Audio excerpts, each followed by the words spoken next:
If you watch the news, if you have TV, I got rid of TV, got tired of paying such high prices for just to be able to watch a couple channels. Most of it's garbage.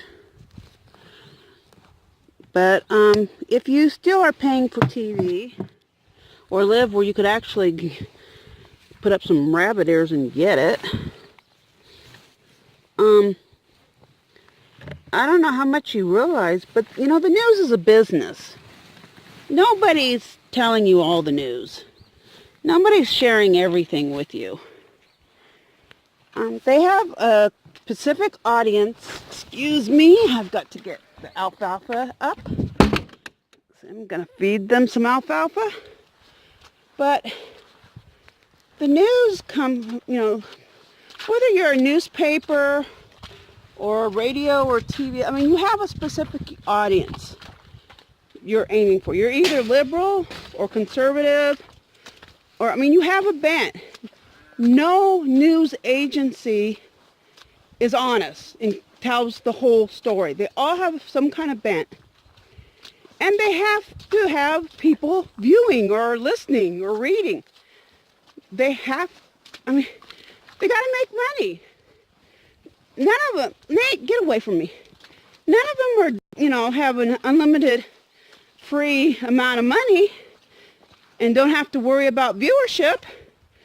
Excuse me, out of the way, Nate. Nate, out of my way. Oh, stinky bucks. But back to the media.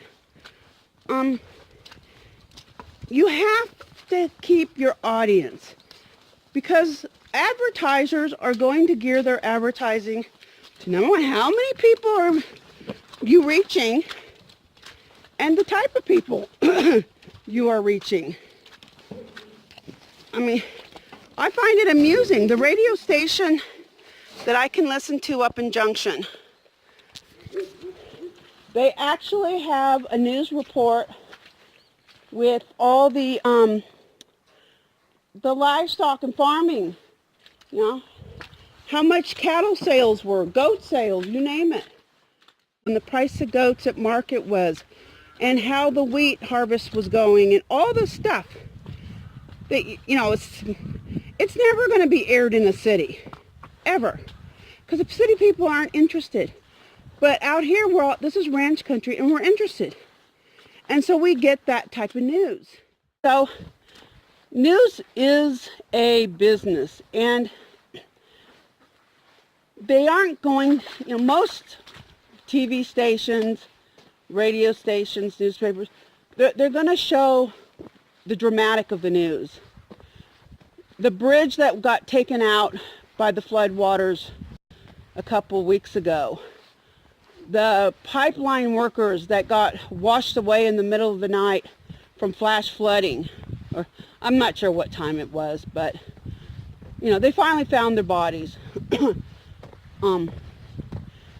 The roads that are taken out, the people who have to be rescued by a helicopter, those are dramatic. Those are visuals. People can, they relate to it, and so that is what sells, and that's what gets on the news. But a lot of stuff never ever makes the news, and a lot of stuff people don't even think about. I mean, face it, if you live in the city or a town, if you're not, if you don't even think about where your food is coming from most of the time, if you don't think about the problems rural people have, if it's not part of your life, you're not interested. And so that stuff doesn't make the news.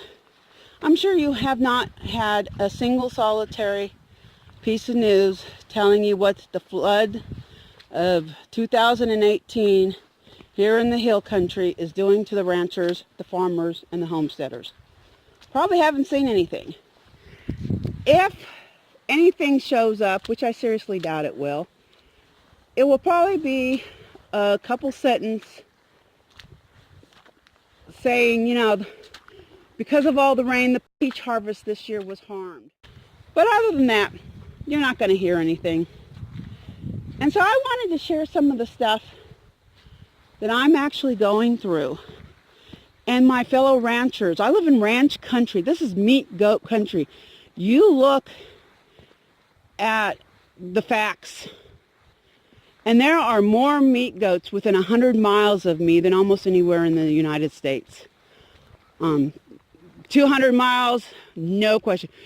There is a map available on the internet that shows 1 dot per every, I believe it's 500 meat goats. 500 or 50, I can't remember which. Where I am in Texas, it's solid black. Just solid black. This is the goat capital of this country. And in fact, this terrain is just fantastic for goats. And that's why so many goats are raised here. But I have read books that were published outside of the United States. And when they talk about the United States and goats, they just say Texas. They don't mention any other state. They don't mention the U.S. They just say Texas. This meat, especially meat goats, but there's still Angora goats here. Not as many as there used to be. There used to be more Angora goats within 100 miles of me than anywhere else in the world. That's no longer true. But this is ranch country. Plain and simple. Now, besides goats, there's some sheep, a few cattle. It's not really good territory for cattle, but there are some people who have cattle. A few other things, but mainly it's goats. Ranching is huge, bigger than farming, but when you go north of me or south of me, you do get into farmland. It's flatter, there's no rocks, and they can farm.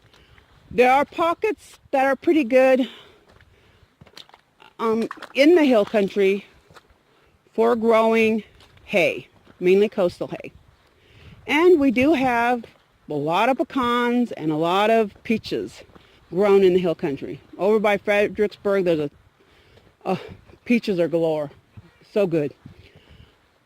But we're all being affected by all this rain.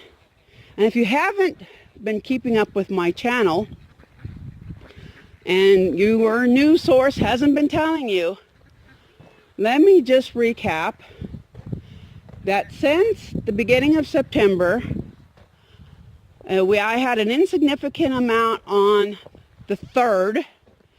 First couple days it didn't rain. Then on the 3rd I got, it was less than 1/10 of an inch.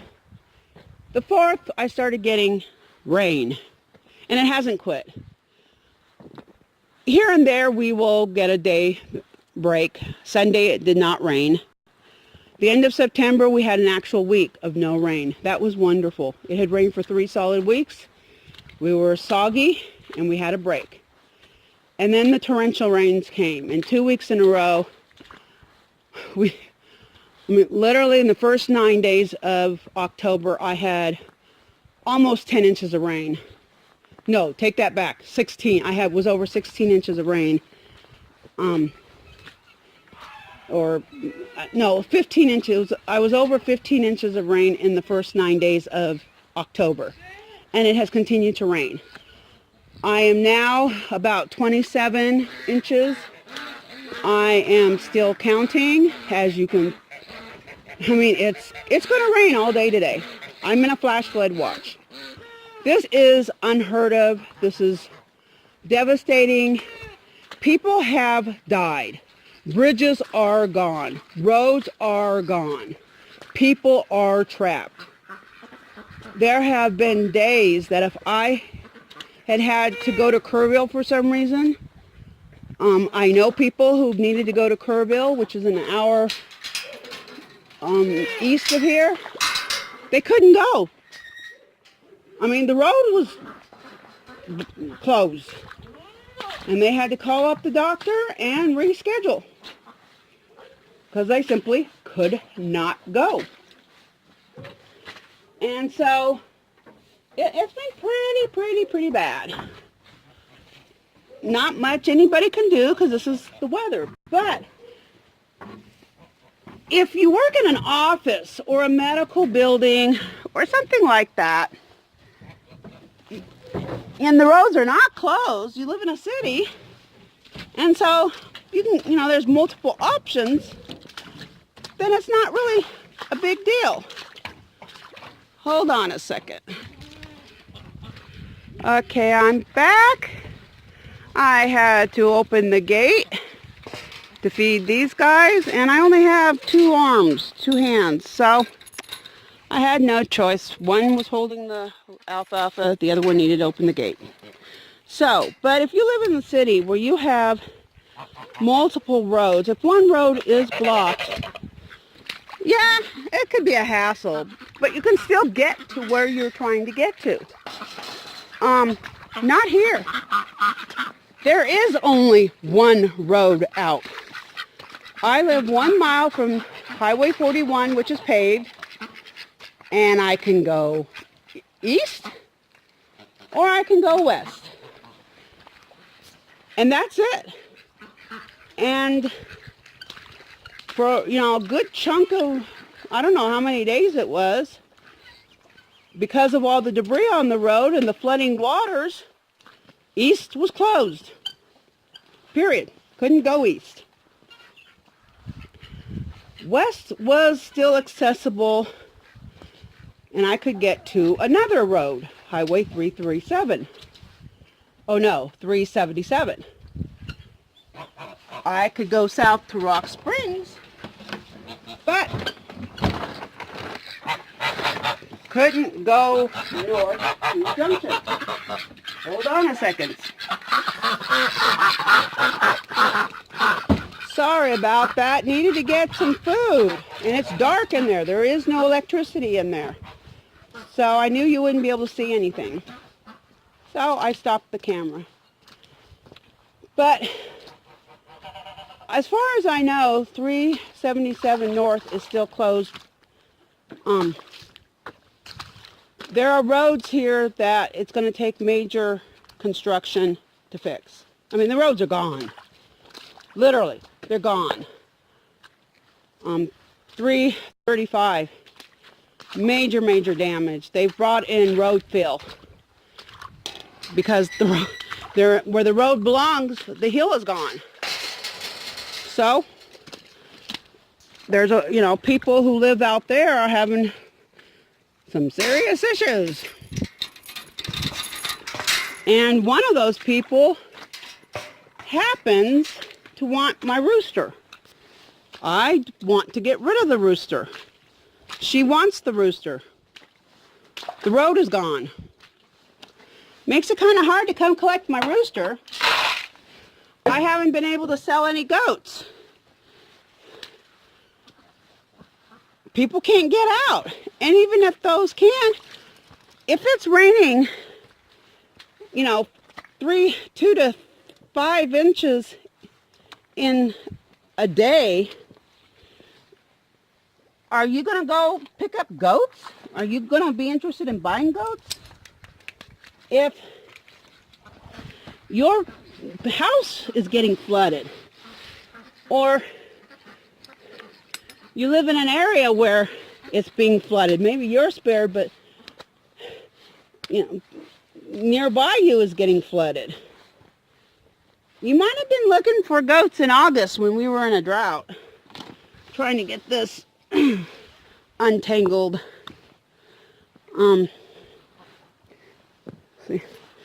But right now your focus may not be on traveling 200 or 300 miles to go look at some goats that you're interested in.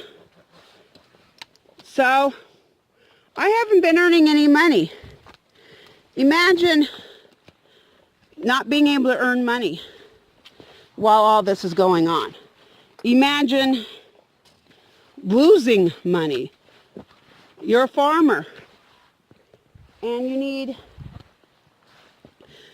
you're dependent on your hay harvest or pecan harvest or You know, cotton harvest, corn harvest, watermelon harvest. Now the watermelons have obviously been picked, but some of the best watermelons in the world are grown, I don't know, 2-hour drive north of me.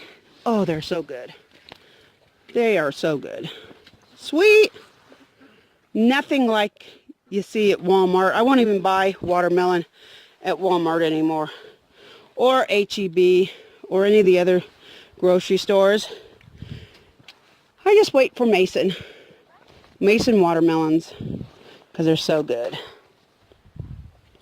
But if, you know, your crop for the whole year is busted, is drowned, or burned, or, you know, whatever, you just lost your whole entire crop, that, sorry about the video, I'm trying to get this unwrapped from the tree. I don't know why he suddenly started doing that again. But, he'd quit for a while. But, you know, if you're a farmer, you're dependent on the seasons. You're dependent on the weather. And if the weather throws you a curveball like this torrential rains, there's nothing you can do and your crop is gone. Your income is gone. Last year, in 2017, May 2017, had a horrible storm. Half my herd of goats was in one shelter. The other half was in a different shelter. One bolt of lightning literally took out half my herd. The herd that was in that one shelter, all of them but one was electrocuted. All my kids, the two mamas, were in there with all the kids. All of them were electrocuted, killed instantly. I had no kid crop. That was money. I did not get an income that year from goats. Well, thankfully I had sold a few goats. Hold on, I need 2 hands. Okay. This boy and most of the animals are suddenly, with the colder weather, wanting more food. So I'm having to buy extra food, spend more money on food than I was because of all the rain. Normally I'd be letting these goats out to browse, not feeding them, you know, alfalfa. That right there, that's over $16 a bale. And they go through one in like 4 days or 3 days, literally. But when it's not raining and everything is green, I can let them out to graze. Well, I haven't been able to let them out to graze in a couple months because they don't like getting their hooves wet. I mean, it's raining again. Look at all this water on the ground. They won't walk through it. I could leave these gates open 24/7 and the goats wouldn't leave. The dog would. The dog would go exploring the countryside. Goats would stay right there. So I have to feed them. Most days they won't even leave the shelter. Not much I can do. Shelters are getting nasty. I'm having to spend money on straw. That money I don't really have. Just because it keeps raining and raining and raining and raining. And I'm not alone. There are ranchers out here. They can't get out into their fields. Literally, they cannot get out into their fields to gather their animals up, their goats, to go check on them. Okay, I'm going to take a break because I have to go get rabbit food now. Hold on. Okay. Ducks sure are noisy. They're funny, but they're noisy.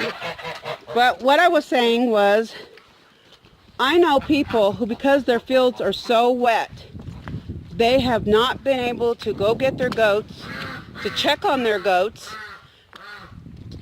they're having trouble feeding their goats, getting the food out there. You know, if you're dependent on your pickup truck to carry out huge round bales of hay, that can be tough. They can't, you know, deworm their goats or sheep or whatever because they can't get to them to haul them into the facilities where they would take care of that. Because we're talking not just a few here, we're talking hundreds. Okay, hundreds. Huge amounts. Big ranches. Can't do it. You know, animals literally are not being taken care of. And it's not because the ranchers don't care. It's because it won't stop raining. Literally. So, I just wanted to share some of the things. You know, we can't get out to our, you know, to take care of our animals. We are losing money because we can't sell animals, or, you know, some have died. People are dying. People are trapped. If you know what a draw is, that's basically a dry creek bed. Hold on, I'm going back into the shed. Okay. I store all my feed in this old cabin that was left on the property. So, got to keep going in there to get feed for the animals. But, you know, when we have torrential rains, 2, 3, 4, 5 inches at a time, the water gets, you know, flows into these draws, these dry creek beds, these gaps between hills where the water gets funneled, and they become like massive rivers. And all the debris that's gathered, the litter that's left on the side of the road, tree branches, you name it, it rips the fences apart. Period. And then the livestock can get out. And so people have to spend money and time on jobs like fixing their fences. Hello, this girl's got some health issues. Where's your... Oh, you ate up all your food. I need to clean this out. But see, I've got, you know... There's jobs that we're all having to do that we normally wouldn't have to do. Just because it keeps raining. And so I'm not even getting to the job that I had intended to do. And there's a lot of jobs that were on my goal list. And can't do them. Your foot's up again. You've been putting weight on it. I can't treat that girl properly because of all the rain. I'm just doing my best. Just, you know, the rain, all this rain is affecting us in ways you can't even imagine unless you're dealing with it. You know, you're not going to even think about it unless you happen to be a homesteader or a rancher or a farmer and you've been through things like this, or you can relate. I mean, obviously I don't have 500 head of goats, but I can still relate to what my neighbors are going through because I have dairy goats. They have meat goats, I got dairy goats. So I understand the problems I'm having. I've been trying for 2 months to fix the floor of the milking stall. Haven't been able to because of all the rain. And I've lost a lot of milk because, you know, the goats stomped or whatever, their feet were muddy, and I got mud in the pail, the milk pail. So obviously nobody wants to drink milk that had mud in it. And so, well, the dogs aren't picky. They've had an unusually high amount of yummy raw goat's milk yogurt this fall with a hint of mud. I strain it out sometimes if it's bad. But, you know, or just pick out the clumps. But I can't, you know, none of that milk can go to humans. consumption. Only the dogs or chickens, you know, the ducks, if they eat it. I'm not sure if the ducks will eat the yogurt or the clabbered milk, which is what happens to raw milk. It's a fermented product. It's really good for you. I don't really care for it. But the chickens love it. Absolutely love it. But I hope this gives you an insight into what the people who are living in this disaster, who are the people who are raising your food. If you think this doesn't matter to you, because it's not affecting you, it is affecting you. If you can't buy food, you know, if the food just isn't available to you, hey, it's affecting you. Grocery store prices, farmers going out of business. Natural disasters is a major reason why many farms and ranches go out of business. So just think about that and pray for the rural people. Pray for the farmers and ranchers and homesteaders who are literally going out in thunderstorms to take care of animals that need help now or they will die. Because we do it. So, hope this gave you some insight.